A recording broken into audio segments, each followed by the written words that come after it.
Hi everyone.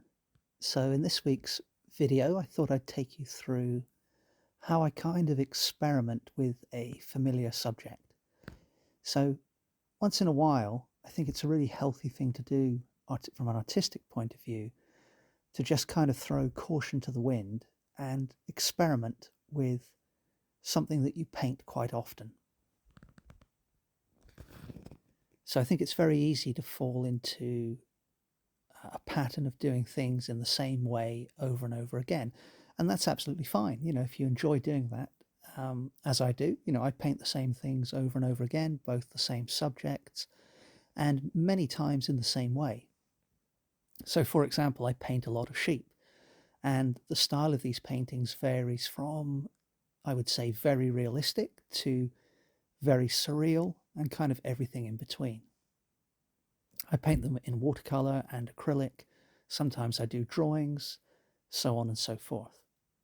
So the idea of this little experiment, as I said, is to throw caution to the wind and paint a subject that's familiar to me, but in kind of a brand new way, or as close to a new way as I can muster in a few minutes.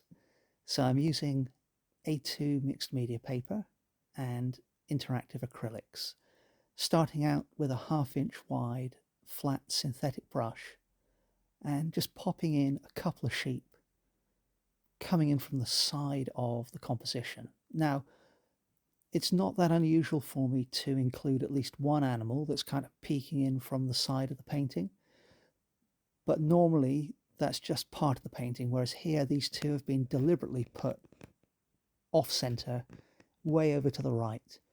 And part of the reason for doing that is because, if you're up on Dartmoor or walking out in the wilds, wherever you are, if the sheep are wandering free, they don't just stand and pose for you, or they may look that way sometimes, but I don't think that's their intention. They just kind of wander into your field of view. So that's the idea of putting the animals over to the right hand side.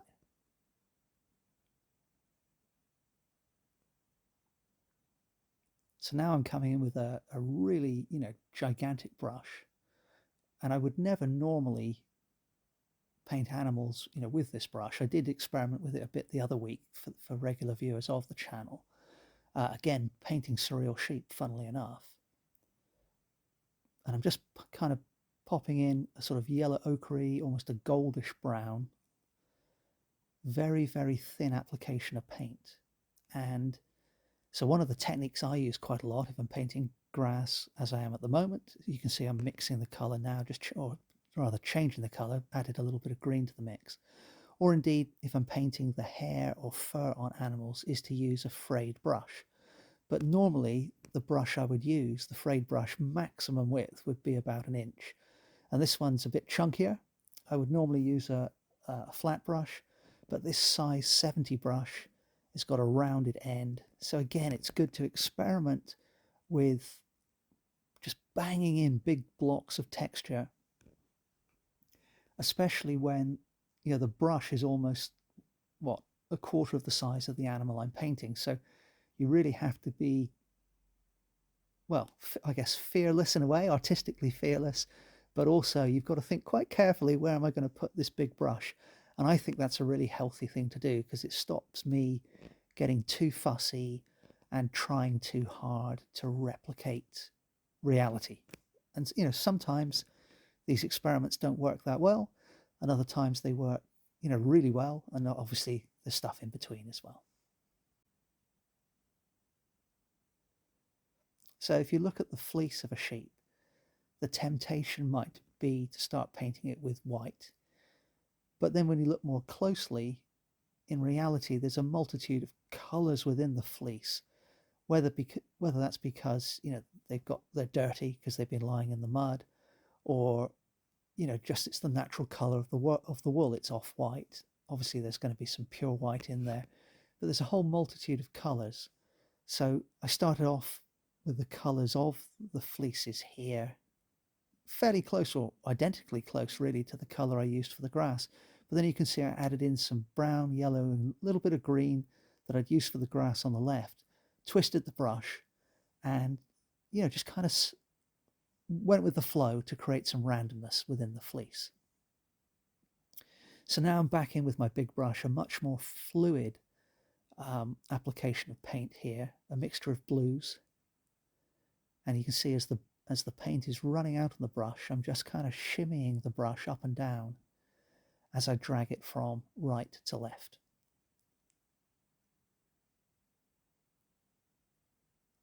Just picked up a little bit more ultramarine blue on part of the brush there. And again, you can see I'm getting interesting effects that would be difficult to replicate with a small brush, or it would be very, very laborious. It would take hours to create that effect with a tiny brush. And notice how the greenish stuff at the top of the sky is starting to run down. So again, I've got to be a little bit careful, as I approach my drawing, because for this quick experiment, I want to try and be efficient and see what I can come up with, but I don't really want to undo any of the work I've done so far.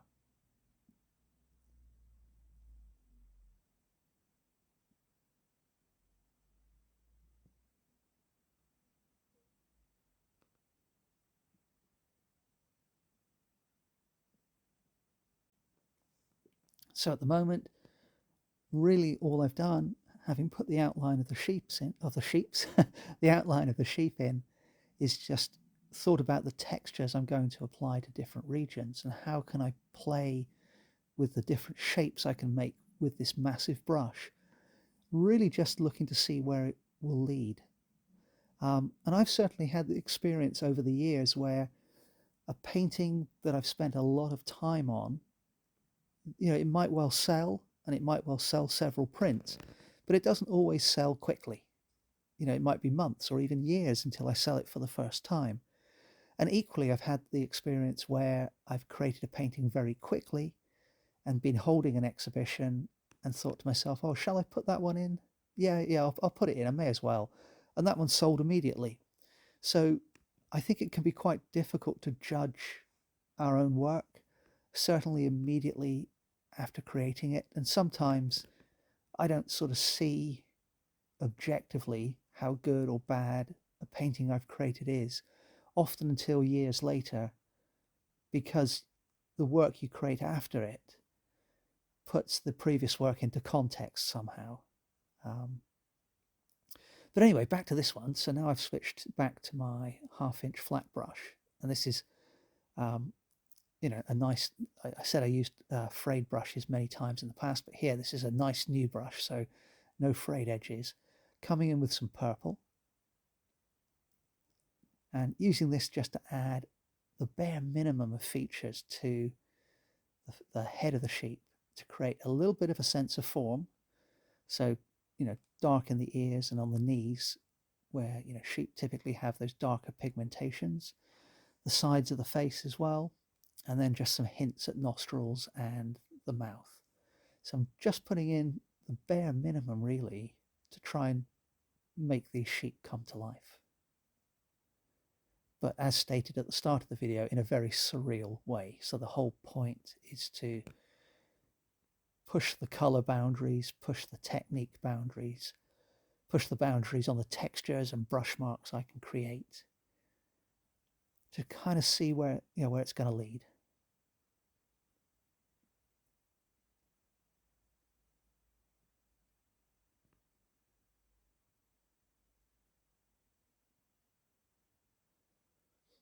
So what I've created at the moment is certainly weird. It's not realistic, but the grass does capture something, I feel, of the windswept nature. If you went up onto high moorland in the UK, it gives me the feeling of grass there. The sky, again, isn't realistic, but you do get very colourful, stormy skies up on Dartmoor. So now I just felt the need to fill in the bulk of that white space for the fleece of the left-hand sheep. So again, just experimenting very, very loosely with different types of brush stroke to what I've used elsewhere in the painting. And then for this one, I actually wasn't too sure about it, to be honest. I left it at that stage and I put the painting away for a couple of weeks and then came back to it. And I just added a few details. So just the eyes of the sheep, changed the colour around the edge of one of the ears, and a few minor details. And then for me, I actually really like it. It kind of surprised me really when I first painted it. I wasn't all that sure about it, but now it's kind of growing on me quite a lot, and it's certainly weird and strange, which was kind of the point of the experiment. Um, but I'll be interested to see how I feel about it in a year from now or 10 years from now. We'll see what happens. But anyway, hope you enjoyed this little video. Thanks very much for watching, and I hope to see you next time.